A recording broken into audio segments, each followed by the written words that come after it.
Our Sunday featurette this morning is called Spellbound.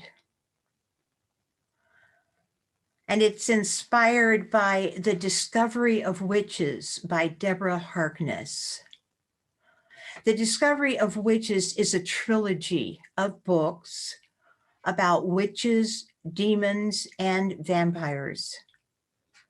It has been made into a mini-series, and season 2 began this month. Now, books of this genre are not usually my choice of fiction, but this became highly recommended. Diana Bishop, the heroine, is a witch.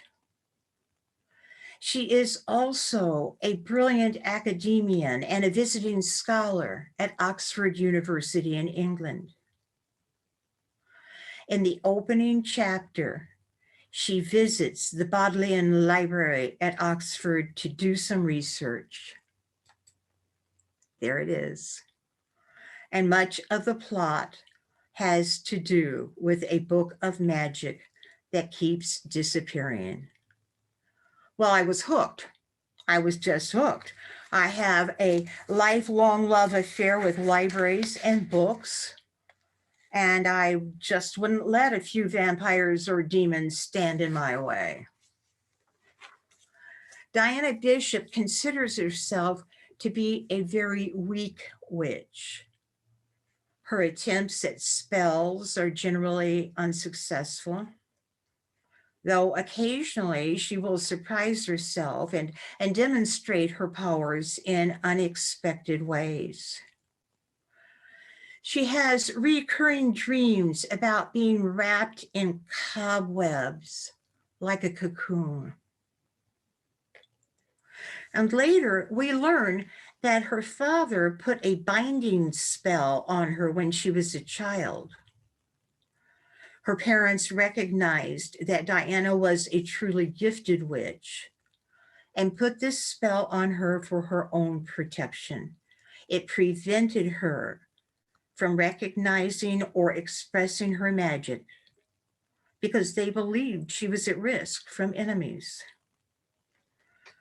As you can well imagine, much of this story is about Diana learning the truth about her powers and expressing her authentic self in the world. And this is when we leave Diana for the purpose of our featurette. There is a reason that The Discovery of Witches has so many fans, and why Diana Bishop is such a compelling character. It's because we too have been spellbound. From the time we were children, we were taught that we don't really have power, that we are not magic, and most importantly, that we are not divine.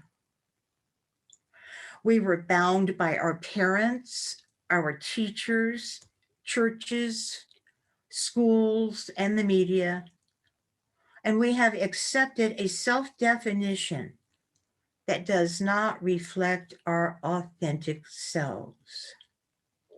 You see in this slide that the parents are in chains and they are extending the chains to their child.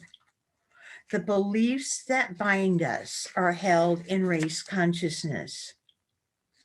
Those who pass them on to us actually believe in them themselves. And there is a reason why we ended up in such a predicament.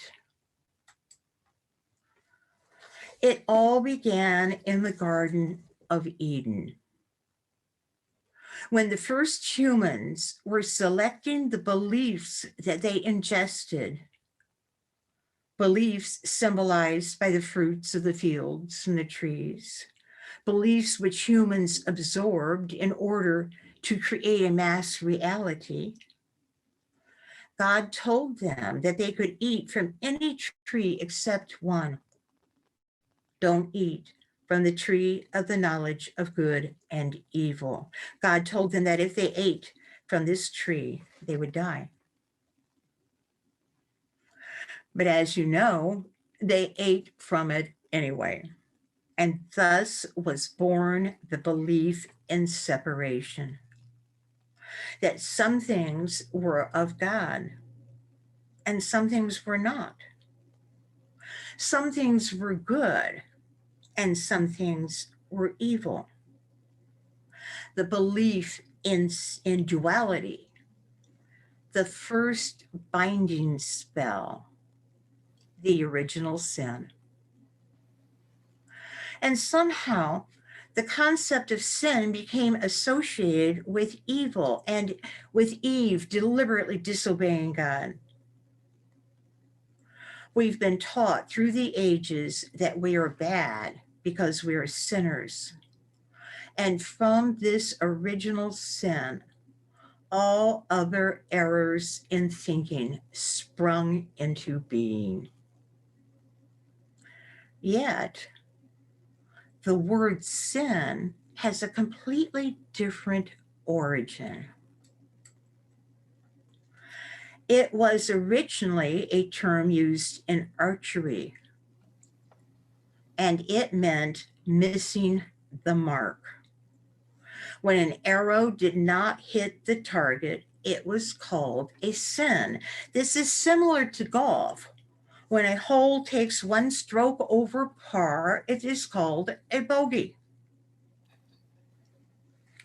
When we eliminate the erroneous concept of duality, we learn that we can be wrong, we can make mistakes, but we cannot be bad, we cannot be evil. As long as the belief in separation exists in race consciousness, it veils our perception of reality and perpetuates our inability to see ourselves or the world clearly. We read in 1 Corinthians that now we see in a glass dimly, but then when we have awakened from our dream of separation, we shall see clearly as we shall be clearly seen. One of my favorite quotes is from Keep It Trueland by Charles Fillmore. It reads this way: "The whole race was caught in the meshes of its own thought, and through drowsy ignorance would have remained there had not a break been made in the structure and the light of a higher way let in." Then Mr. Fillmore continues, "If you were held in the meshes of a great spider web and someone made a hole through which you could pass, you would go where that hole was and would make your escape that way. Jesus made this aperture in the race thought and thus threw open wide the door into the spiritual realm." Jesus said he came so that we could have life and have it abundantly. He said that we would do all the things that he did and even more. We could perform miracles and they looked like magic. He came to show us the way out of the web of illusion caused by our error thinking. Jesus was not the only prophet, not the only Messiah to bring us the truth. Unity recognizes the divinity of all people and teaches that all paths lead to the same God.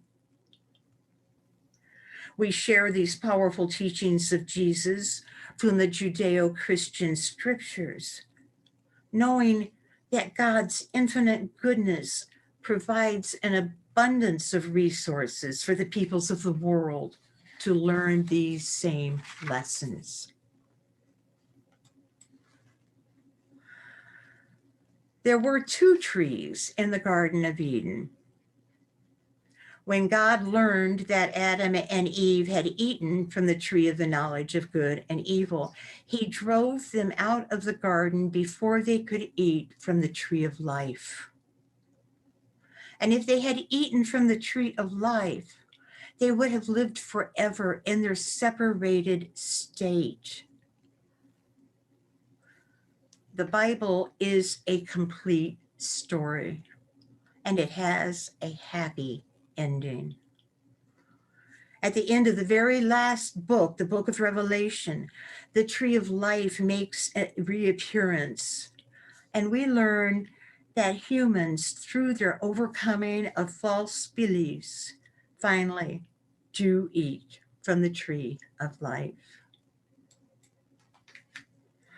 So, in closing, back to Diana Bishop. She serves as an archetype of the spellbound human. Humans who are not aware of their power and their divinity. Like Diana, we have the task of awakening to the truth of ourselves and overcoming our dream of separation so that we express our authentic selves and usher in the kingdom of God. And thus ends the featurette.